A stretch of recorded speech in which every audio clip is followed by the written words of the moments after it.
જય ભગવાન, જય શ્રી કૃષ્ણ. રવિવારની સુંદર સવારના નમસ્કાર. આપણે વાત કરી રહ્યા છીએ સુસાઇડ ઉપર.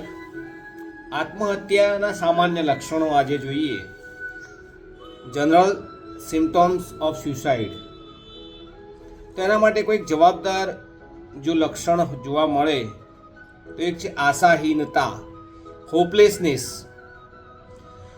ઘણા બધા અભ્યાસ પછી એવું સંશોધન થયું કે આત્મહત્યા કરનાર વ્યક્તિનું સૌથી વધારે મહત્વપૂર્ણ લક્ષણ કે કારણ તે આશાહીનતા છે, એટલે કે આશા ખોઈ બેસવું. જ્યાં સુધી કોઈકની કોઈક આશા રહેલી છે ત્યાં સુધી તેનામાં આત્મહત્યાની વૃત્તિ તો હોય જ છે, પરંતુ તે આત્મહત્યા કરતી નથી. જ્યારે સંપૂર્ણપણે આશાહીનતા આવે છે અથવા તો એને એવું લાગે છે કે હવે કોઈ પણ પ્રકારની આશા રાખી ન શકાય, ત્યારે આત્મહત્યાનો પ્રયાસ કરે છે.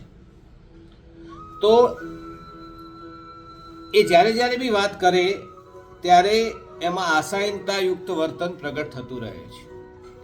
બીજું એક જવાબદાર પરિબળ છે આંતરિક સંઘર્ષ. તો આત્મહત્યાની વૃત્તિવાળા વ્યક્તિમાં આંતરિક સંઘર્ષ પર્યાપ્ત માત્રામાં જોવા મળે છે. આત્મહત્યાથી પ્રેરિત વ્યક્તિના સંઘર્ષનો વિજય જીવન અને મૃત્યુ વિશેના વિષયથી હોય છે. ક્યારેક તો એવું વિચારે છે કે મારે જીવિત રહેવું જોઈએ, તો ક્યારેક તો એવું વિચારે છે કે મારે મરી જવું જોઈએ. અને આવા ડ્યુઆલિટી સ્ટ્રગલ એટલે કે સંઘર્ષમય વિચારના લીધે ધીમે ધીમે તેનામાં જીવવાની ઈચ્છા ખૂબ ઓછી અથવા તો સમાપ્ત થઈ જાય છે. અને આ અવસ્થામાં મૃત્યુની ઈચ્છા પ્રબળ બની જાય છે અને તે આત્મહત્યાના પ્રયાસ તરફ વધે છે અને અંતિમ તબક્કામાં આત્મહત્યા કરી લે છે. એક છે આંતરવૈયક્તિક સંકટ. તો આત્મહત્યાને પ્રેરિત કે વૃત્તિવાળી વ્યક્તિમાં આંતરવૈયક્તિક સંકટના લક્ષણો જોવા મળે છે.